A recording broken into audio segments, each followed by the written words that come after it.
Depois de 6 filmes, a fase 1 do Marvel Studios acabou em 2012 com Os Vingadores. A Batalha de Nova York marcou o universo de heróis e o primeiro produto da chamada Fase 2 lida diretamente com as consequências da invasão alienígena na Terra. Agora é hora de falar de Homem de Ferro 3 e o começo de uma nova etapa da Marvel no cinema.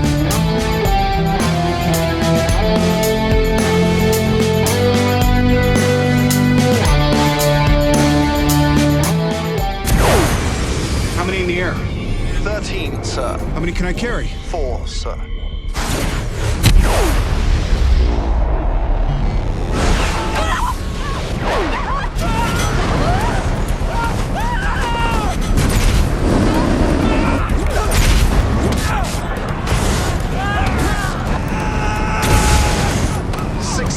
Feet. Come on, people. 400 feet. Hello.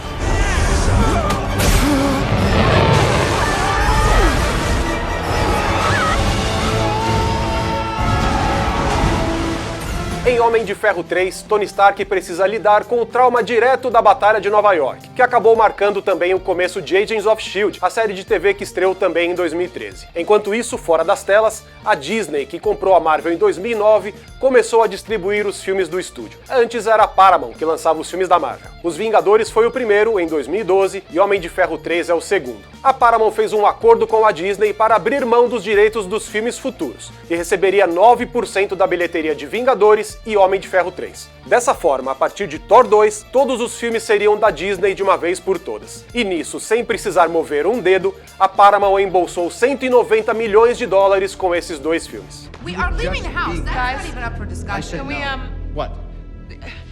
Do we need to worry about that?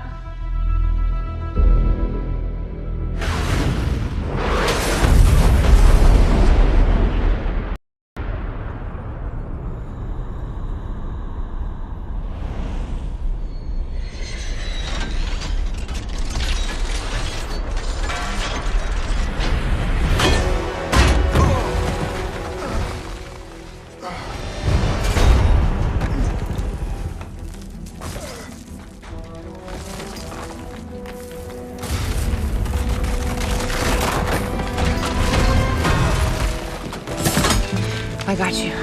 I got you first. Homem de Ferro 3 é o filme dos superlativos. Inclusive, a numeração das armaduras Marx perdeu o controle de vez. Até o primeiro Vingadores eram 7, Homem de Ferro 3 começa com a Mark 8, e com a criação da chamada Legião de Ferro na trama do filme, as armaduras já vão até Mark 40. Nada menos que 17 empresas de FX trabalharam no filme, incluindo a Weta Digital.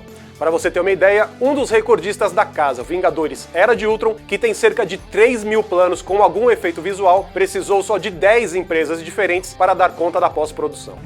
Welcome to Tony's workshop. What I really like so far is this as the first command, is I'm in control. And then if this is what he's trying to do to call the first one. Huh. Crap. We've got the Suit Connect sequence, which basically involves Tony Stark trying a new move where he has control of the suit pieces. He's hoping that they're all going to sort of fly over to him and connect. All right, I think we got this. Send them all. Doesn't quite go as planned. We're marking key points on his body so we can track wherever his body goes so that we can then put the Iron Man suit on him. Jarvis, drop my needle.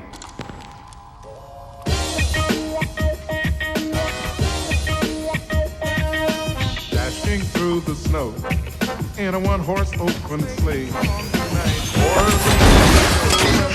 Jingle bells, jingle all the way. What fun it is to ride in a one-horse open sleigh. All right, I think we got this. Send them all.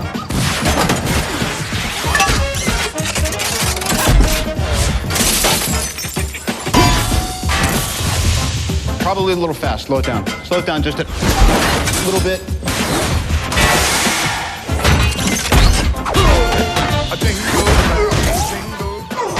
Quem esteve no comando desse verdadeiro blockbuster de ação foi o nome conhecido do cinema policial, Shane Black, o roteirista que criou Máquina Mortífera e é um dos pais do subgênero dos buddy cop movies, os filmes de duplas policiais meio cômicas. Black entrou para substituir o diretor dos 2 primeiros filmes, Jon Favreau, e sua escolha foi uma demonstração de poder de Robert Downey Jr., que já havia trabalhado com Shane Black no filme Beijos e Tiros, que foi lançado em 2005, numa época em que o ator ainda era visto como um astro problemático em Hollywood. Black apostou em Downey Jr. antes e agora o ator estava retribuindo o favor. I was very happy for Robert when I just found out that he was going to be Iron Man.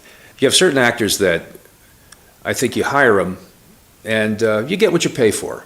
You sort of hire someone that, yeah, there's the performance, we've seen him give it before and here he did it again, and not Robert. With Robert, you never quite know what you're getting, but he always tends to elevate the material. Robert is the kind of actor that challenges you in a way that's not antagonistic, it's exciting. He'll make you want to say, oh yeah? Well, watch this. What do you think now? And he goes, well, that's okay. And what do I do to please this guy? But then at the same time, you've stepped up to a level. It's probably better to hang around people you admire instead of people who admire you. You know, it keeps you on your toes, it keeps things fresh. And hanging around Robert keeps me on my toes.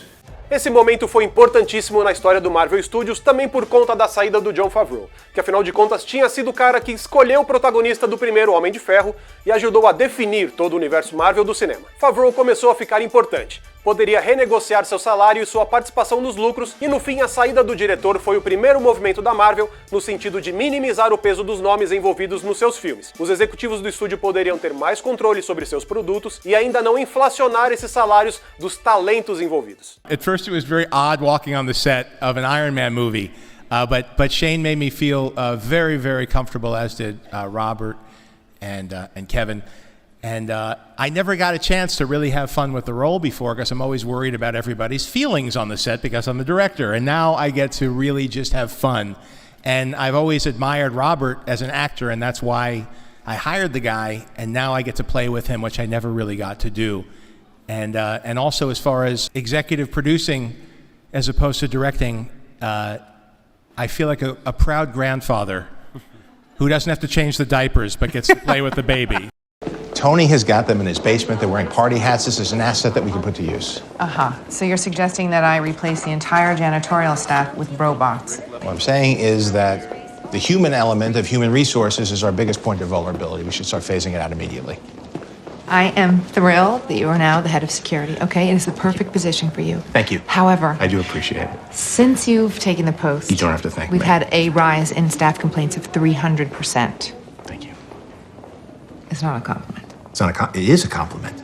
Clearly somebody's trying to hide something. No fim, o trabalho de Shane Black em Homem de Ferro 3 evidencia mais o talento de Robert Downey Jr. para a comédia física e para a performance. Não é tanto um filme de personagem. A jornada de Tony Stark envolve basicamente ser privado da sua tecnologia e ter que aprender a se virar sozinho.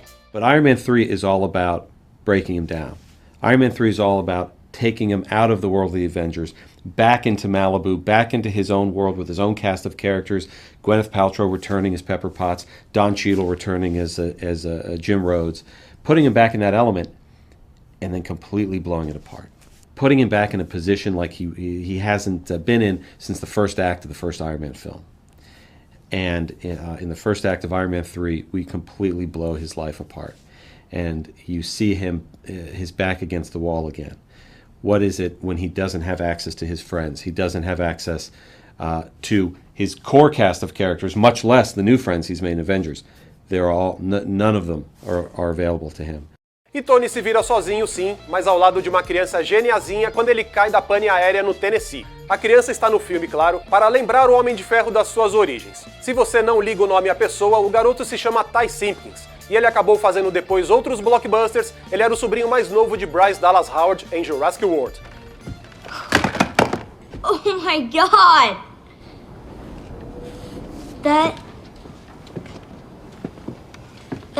Is that Iron Man? Technically, I am.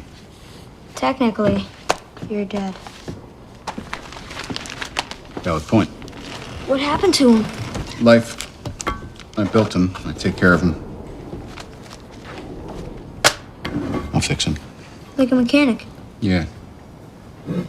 Homem de Ferro 3 é o primeiro e o único filme do universo Marvel a apresentar à empresa ideias mecânicas avançadas, bastante conhecida dos quadrinhos dos Vingadores. No geral, a trama envolvendo a tecnologia Extremis no filme é relativamente fiel ao material das HQs. O escritor Warren Ellis, o autor dessa fase, acabou sendo homenageado dentro de Homem de Ferro 3. O presidente dos Estados Unidos na trama se chama Ellis. The Mandarin has been able to pull this off because of an invention known as Extremis. Extremis taps into human DNA and is able to regenerate limbs and enhance strength. It's like the brain was created with this hidden slot just waiting to be filled. All our evolution has been leading up to accessing this point, which is just ready, when we are, to go to the next level. It's Nobel Prize stuff, you know, but in our world, it's Nobel Prize gone wrong.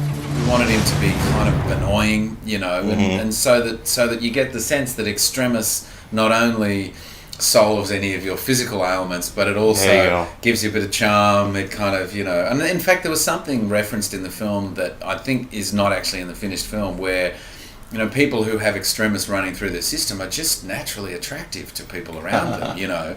So it's kind of an interesting idea that it doesn't just, you know, fix a crippled leg, or it doesn't just, you know, heal acne or whatever. Uma coisa que definitivamente não está nos quadrinhos é a decisão de transformar a identidade do Mandarim numa reviravolta do filme. A escolha da Marvel foi de fugir do estereótipo do vilão chinês com bigode fino e comprido, daí a escolha do ator britânico Ben Kingsley para viver o personagem. A túnica e os 10 anéis nos dedos são coisa do Mandarim, mas toda a caracterização do vilão no filme se parece mais com Osama Bin Laden ameaçando o Ocidente na televisão do que exatamente o antagonista clássico dos quadrinhos. No fim, descobrimos que o Mandarim de Kingsley na verdade é um ator contratado para se passar por Mandarim. A cena da revelação é um dos momentos mais surreais e inesperados nesses 10 anos de universo Marvel do cinema.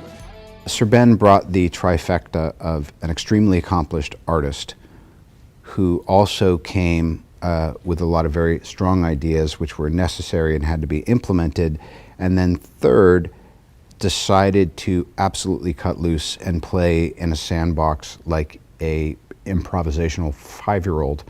And I think probably the most fun that I've had shooting the film has been watching what he's done that you never could have imagined would be scripted before they said rolling. So, and coming from me, who prides myself on off-the-cuff stuff, I guess that's saying a lot. So in a way, this movie would not have worked at all, and would not be the movie it's going to be if Sir Ben hadn't done what he did. Basically, the director and my wonderful leading man say, the role is yours. You take it, you run with it, and that helps me take a lot of risks. And also, you know, step up to Robert's game. Deception is useful.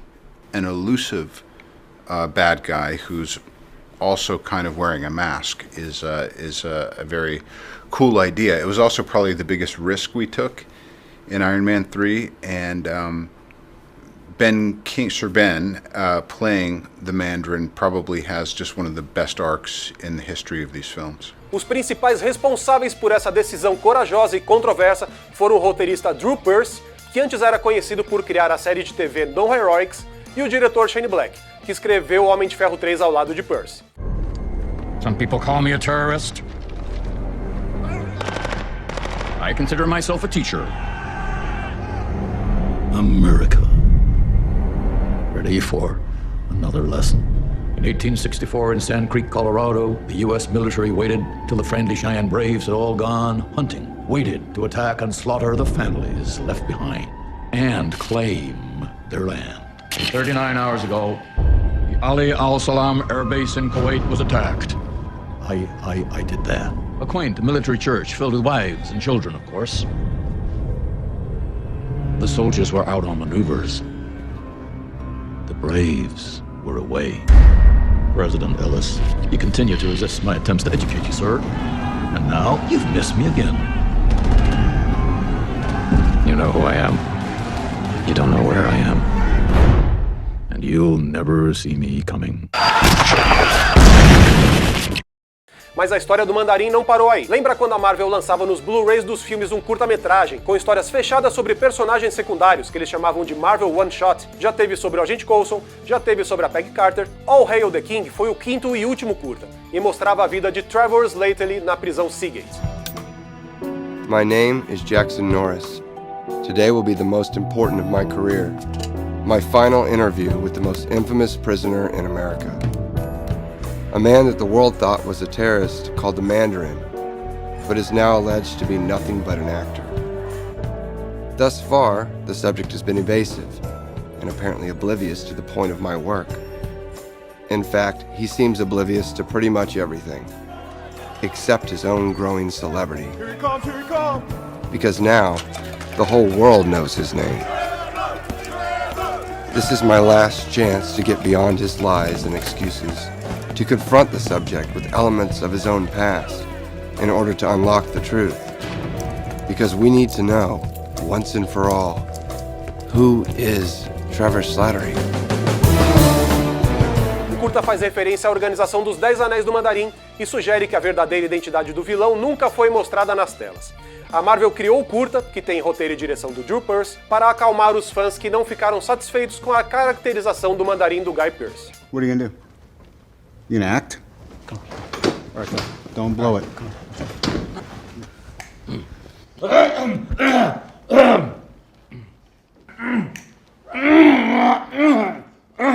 Yes, Gregor here. Yes, that's done. That was amazing. Can you do a Russian accent? That was a Russian accent. Shut up. Can you do like an island dialect? Well, no, you mean Northern Ireland, like that's at Belfast? Do a Jamaican guy. I come from Jamaica. Hey, can you do French? Alors, je suis français. Can you do like a Spanish? I can do, but... Shut up! E a controvérsia em volta de Homem de Ferro 3 não é só sobre o vilão. A jornada de Tony Stark inclusive termina de um jeito muito contestado, seguindo a regra das trilogias que encerram os arcos dos heróis meio em definitivo. My journey had reached its end. As promised, I got Pepper sorted out, but then I thought to myself, why stop there?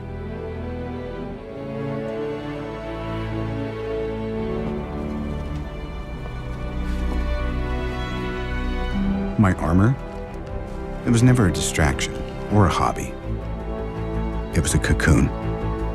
I'm a changed man. You can take away my house, all my tricks and toys. One thing you can't take away? I am Iron Man. Muitos fãs ficaram insatisfeitos com Homem de Ferro 3, mas o sucesso na bilheteria é inegável.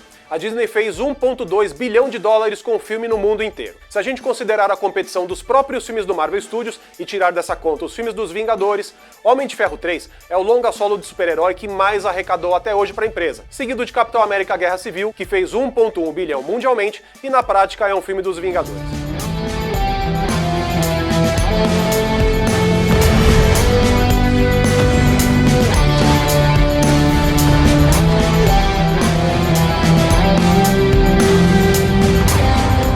No próximo episódio do especial Marvel 10 anos, vamos falar sobre outra sequência do estúdio, que começava a evoluir personagens e dar indícios do que viria no núcleo espacial dos Vingadores. Vamos falar de Thor: O Mundo Sombrio e relembrar os Elfos Negros, mais uma joia do infinito, os problemas dos bastidores e as brigas entre os irmãos Thor e Loki.